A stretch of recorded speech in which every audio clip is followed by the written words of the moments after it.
He's too godson. You want to be a boss, you better start acting like one. You going soft on me? It sends the wrong message showing mercy like that. No. I told him he doesn't pay me in 6 months. I'll kill his whole family.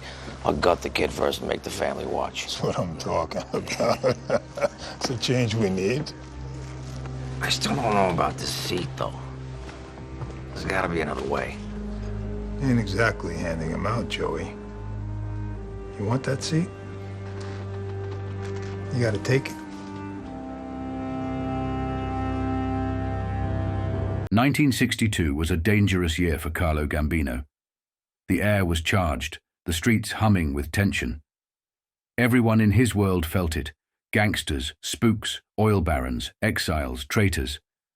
And Gambino, always the quiet one, the man who preferred a whisper to a shout, knew exactly what was in play.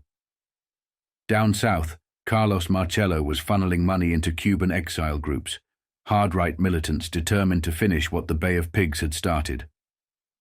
Kennedy had cut them off the year before, ordering the CIA to pull support after the invasion collapsed on the beaches. But the exiles didn't stop. They raided armories and stockpiles across Louisiana.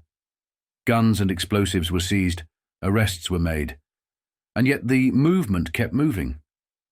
Because now the money wasn't coming from Washington. It was coming from the mob. The Mafia poured cash into the Cuban cause, deepening their ties with the CIA. The agency had always had its quiet understandings with organized crime. But under Allen Dulles, those relationships became symbiotic.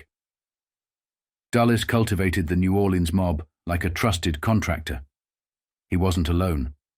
Wealthy men with heavy stakes in the agency, financiers, oil interests, corporate power brokers, had their own reasons for shaking hands with killers. Because the CIA wasn't born as a government tool. Its early backers were the same industrialists and gangsters who now saw John F. Kennedy as a threat. Big oil had the most to lose. Giants in Dallas and Pennsylvania were trying to stitch together a monopoly, a machine that could dominate the industry for generations. Kennedy saw the plot for what it was: organized crime and corporate power in bed together, and he meant to break it apart. That put him on a collision course with a coalition that was larger and more dangerous than anyone in Washington wanted to admit. Industrialists, gangsters, mafiosi, spies, and traitors, people who had never shared a room before, were starting to whisper the same thing. This president had to go. While the storm gathered, Gambino cruised through New York, watching the skyline he'd helped build from the shadows. He'd come a long way from the days of Prohibition, when he was just another young Sicilian playing a small part in the liquor wars. Through the bloody Union battles of the 30s, through gambling, extortion, and racket stretching from New Jersey to Florida, from New Orleans to Tampa, Gambino had climbed steadily to the top. After Luciano fell, Gambino seized New York with both hands, and then reached across the Atlantic. Sicily was next. With his influence and the right partners, Palermo itself began to bend. Vito Genovese had already laid the groundwork. Working through Mussolini, he helped Mafia-linked families dominate key Italian industries: cheese, olive oil, and more, commodities that were shipped around the world. Under Mussolini's protection, Vito parceled out those profits to the New York families, Bonanno, Profaci, and others. It was business on a global scale, but while Gambino tightened his grip overseas, the ground in America was shifting. After the fall of Batista's Cuba, chaos spread through Central America. Refugees poured into the United States, and with them came new criminal outfits. They ran drugs, prostitution, numbers, and gambling. Black gangsters, once sidelined, learned from the Mafia and built their own syndicates. They seized territories, hijacked narcotics markets, and raided rivals. The old order was slipping away, and Gambino saw it. The bigger threat, though, was in Washington. Kennedy wasn't just talking tough on organized crime. He was changing the rules. He wanted a witness protection program round-the-clock security for defectors, immunity deals, money, and relocation for anyone willing to talk. He planned to pry open the Mafia's code of silence, one informant at a time. And the worst blow had already landed decades earlier. His name was Joe Valachi. Valachi was a soldier who'd married into the mob, gone mad in the life, and started talking. The old saying was that Sicilians could keep a secret, but only from outsiders. Among themselves they shared everything. That was omerta. They trusted their own. But once you were inside, you knew too much. And Valachi knew everything.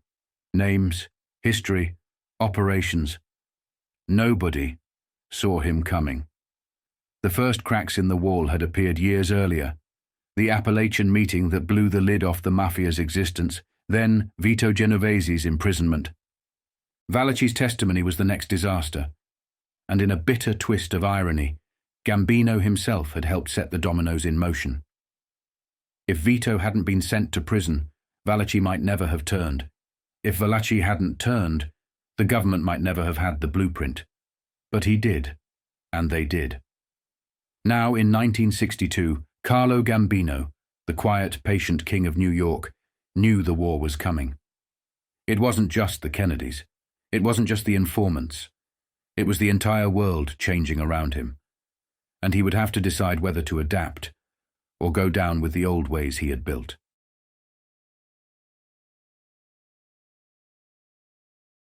By the winter of 1958, Joe Bonanno's name, once whispered in smoke-filled backrooms and never written in ink, was suddenly everywhere. Newspapers called him a retired Brooklyn businessman. The FBI called him a mafia boss. Federal agents dragged his name into old murders, narcotics networks, and a growing scandal that had blown the lid off organized crime. The shadows he loved were shrinking. The biggest ghost rising from his past was Carlo Tresca. Tresca was an Italian journalist, a fiery anti-fascist who used his paper Il Martello to tear into Mussolini and the Mafia with equal fury. He had exposed a gambling racket tied to the Genovese family, and he paid for it. On a cold January night in 1943, during wartime blackout conditions in Manhattan, Tresca was shot dead at 5th Avenue and 15th Street. For years, the case sat unsolved. Politicians blamed Mussolini. Activists blamed the mob. Everyone had a theory, but nobody had proof. Then, 15 years later, federal narcotics agent John Cusack reopened the wound before a state legislative committee. He named names. The order, Cusack said, likely came from Frank Garofalo, a Profaci associate with deep underworld ties. The triggerman was Carmine Galante, Bonanno's loyal enforcer. And the man who delivered the job, who made sure the killing happened, was Joe Bonanno. The motive was layered. Vito Genovese, hiding out in Italy during the war, was trying to curry favor with Mussolini and rebuild his rackets from abroad. Mussolini wanted Tresca dead for political reasons. Genovese wanted him gone because he was bad for business. Bonanno, looking to strengthen his position in New York and earn points with both men, agreed to handle it. Galante pulled the trigger. The hit backfired. Tresca's murder sparked outrage. Activists marched, newspapers howled. The pressure was intense, and it landed squarely on the underworld. At the time, Luciano was trying to get out of prison by helping the US Navy with intelligence on Sicily. A journalist's assassination was the last thing he needed. He never forgave Bonanno for green-lighting the hit. He never forgave Galante, and he never forgave Genovese. 15 years later, it was all back. Cusack's testimony before the legislature in January 1958 blew the dust off the Tresca file and dragged Bonanno's name into the spotlight again. It was more than embarrassment. It was dangerous. Tresca's murder was political dynamite, and now federal agents were tying Bonanno to it in sworn testimony. Cusack wasn't done. He testified that the Appalachian meeting, the November 1957 fiasco, where state troopers broke up a summit of over 60 mob leaders, had narcotics at the top of its agenda. Dope, he said flatly, had a prominent place. 3 of the most important drug traffickers in America were there. Nick Civello from Kansas City, Big John Ormento from Long Island, and Dominic D'Agostino from Niagara Falls. Appalachian, Cusack explained, wasn't a one-off. It was part of an extensive line of secret mob summits stretching back decades.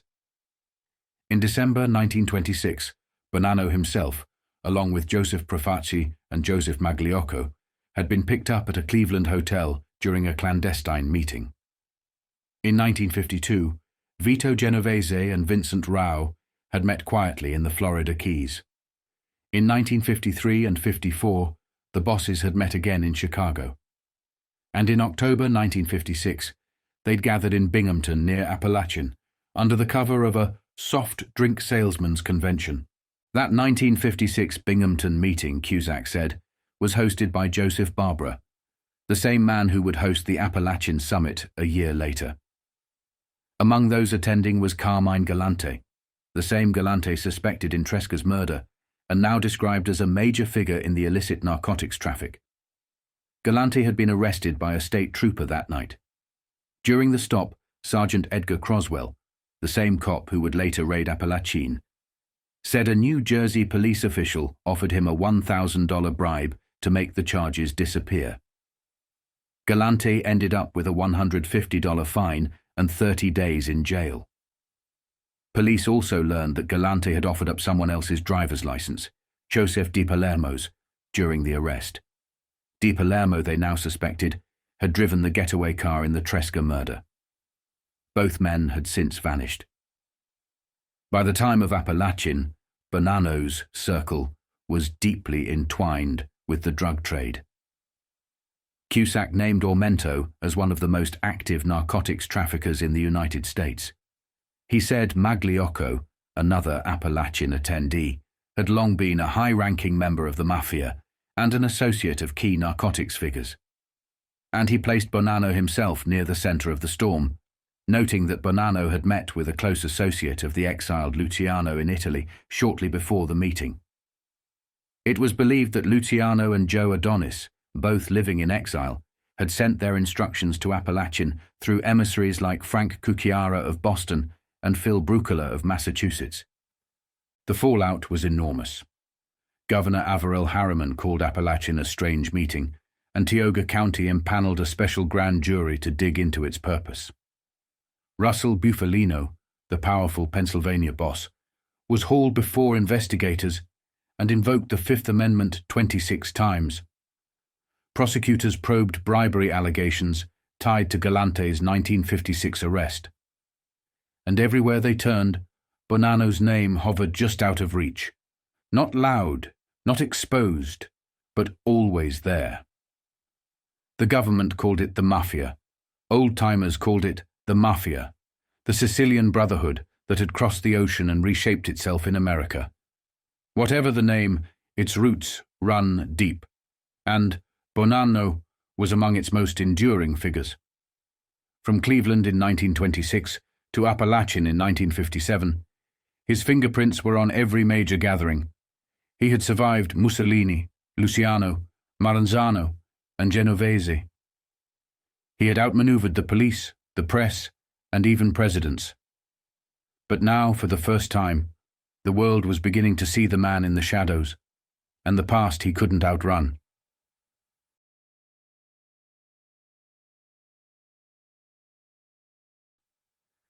By spring 1958, the heat around Appalachian shifted from headlines and mugshots to ledgers, union halls, and phone bills.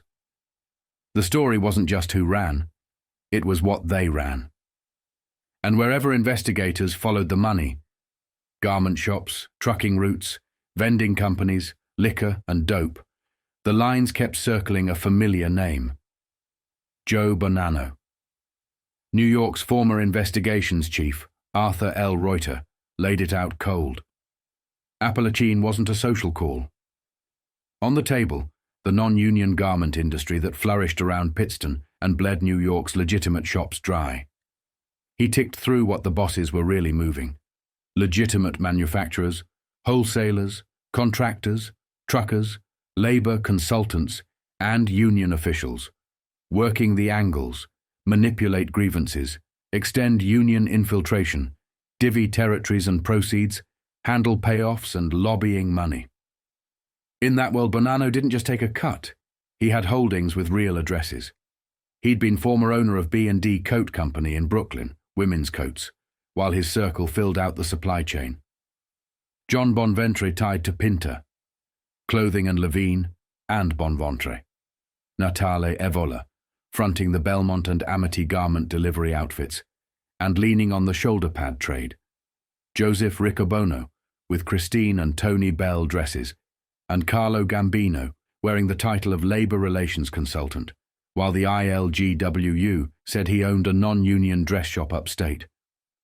On paper, it was commerce. On the street, it was muscle. Reuters' numbers cut the romance out of it. Among the Appalachian crowd, 18 arrests with 1 homicide conviction. 8 arrests and 7 convictions for narcotics. 17 arrests and 15 convictions for gambling. 35 arrests and 22 convictions for illicit alcohol. 10 tied to big gambling, 9 to narcotics, 16 to liquor. 5 were union or labor relations officials. Add it up and you had an economy: sweatshops guarded by threats, trucking protected by consultants, union offices double-dealing for a fee. The state cops broke the meeting, but the law had no way to hold them. The machine kept humming. Washington noticed. The Alcohol and Tobacco Tax Unit opened a coast-to-coast check on illicit alcohol racketeers and quietly logged 30 Appalachian guests, Bonanno included. Another agency sifted toll records. That was the tell.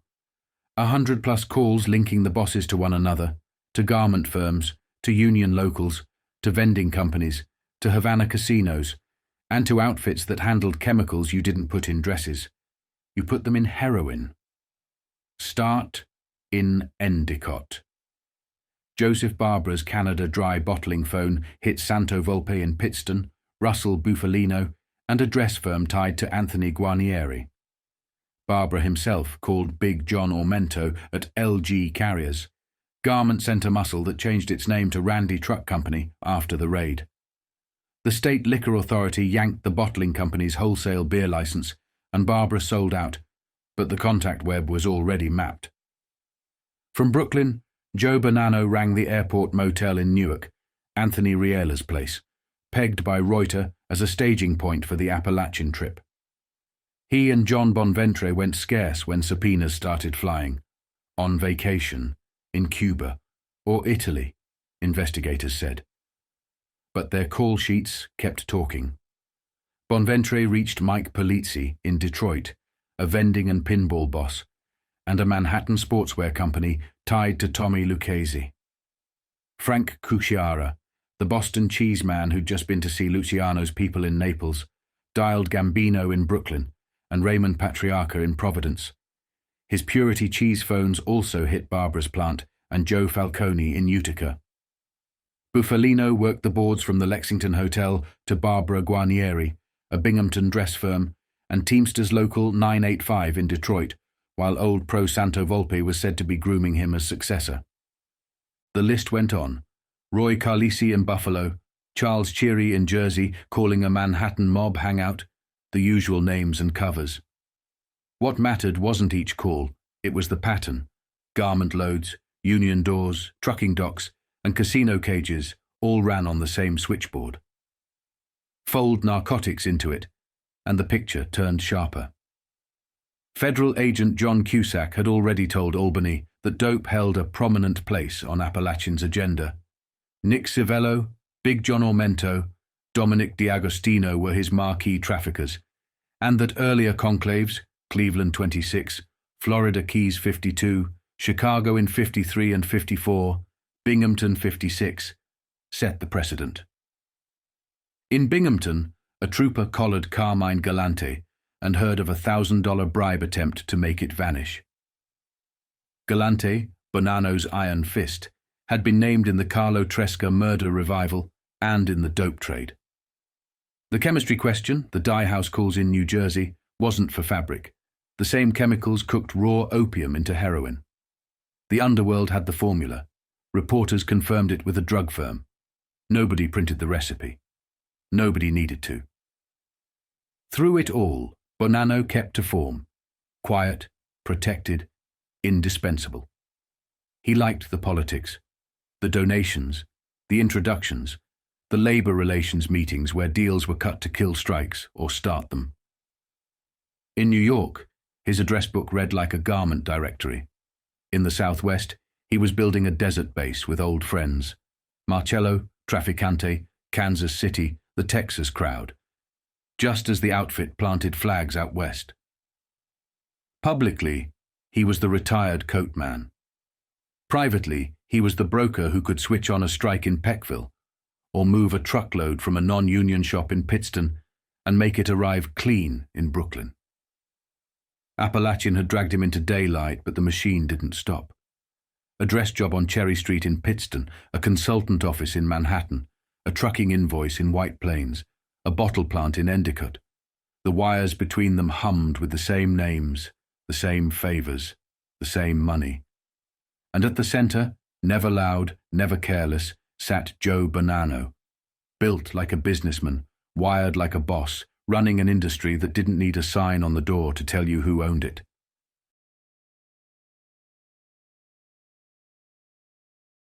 By July 1958, senators weren't just chasing mobsters, they were following flight paths. The Senate Rackets Committee heard from a federal narcotics agent, Martin Pera, who said 2 Brooklyn names turned up in Palermo, Sicily, right before Appalachian, Joe Bonnano and Carmine Galante, meeting with Santo Sorge, a top aide to Lucky Luciano. To Pera, it wasn't color, it was coordination. Palermo was the ping, Appalachian was the echo. The message was simple. The Mafia was international, and Bonanno was moving in both hemispheres. While governors and state cops ransacked hilltops in upstate New York, Bonanno was in Sicily, conferring with the exiled brain trust that still reached into American rackets. Luciano didn't need a chair at Appalachian if his proxies warmed the seats. And Bonanno didn't need a headline. He needed a lane, labor, trucking, narcotics, where the money ran quiet. Pera told the committee what Bonanno had practiced for years. Get a front, flood it with cash, and bury the competition. After Treasury sent Al Capone to prison on taxes, the smart outfits bought businesses, garment shops, trucking firms, consultancies, and used illicit money like a wrecking ball. Pera cited Frank Scalise in the Bronx, who called himself a partner in a plaster company, but was, in reality, one of the country's busiest heroin importers, wired directly to Luciano. Letters the agent read into the record sketched the Mafia's private justice system, fraternal ties, a looming trial for an Italian hoodlum named Nino Torres, rituals that kept soldiers in line while bosses stayed insulated. The committee's focus, Chairman John McClellan on the dais, Robert F. Kennedy running the questions, wasn't romance. It was reach. They weren't asking who shot whom. They asked who owned the union local that controlled the loading dock that decided which contractor got the order. And again, the lens found Bonanno. On paper, he was a former coat manufacturer who once owned B&D Coat Company in Brooklyn. In practice, his orbit threaded through the garment pipeline. John Bonventre in contracting, Natale, Evola in garment delivery, and the Shoulder Pad Association. Joseph Riccobono with Brooklyn dress houses, labor relations men who could turn a strike on and off. The same men who appeared on Appalachian lists reappeared in union halls and trucking offices. It wasn't coincidence, it was a business model. What Palermo confirmed was how that model held together. Bonanno and Galante didn't fly to meet Santo Sorge for small talk. They were syncing the domestic board with the foreign supply, men, money, product, and protection. Pera called it very significant. It meant you could sit in a Brooklyn sportswear office, dial Naples or Palermo, and line up a shipment that would cross an ocean, ride a truck posted under a union card, and land where your front said it belonged.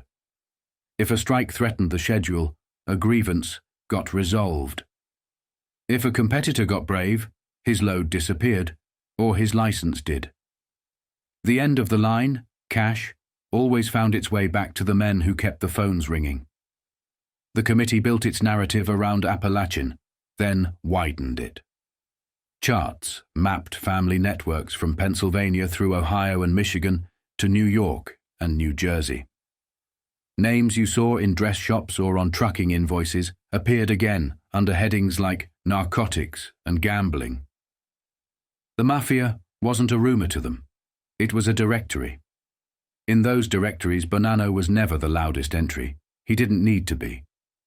You saw him when the calls crossed state lines, or when a consultant signed a peace between a non-union shop in Pittston and a buyer in Brooklyn who claimed he knew nothing about muscle.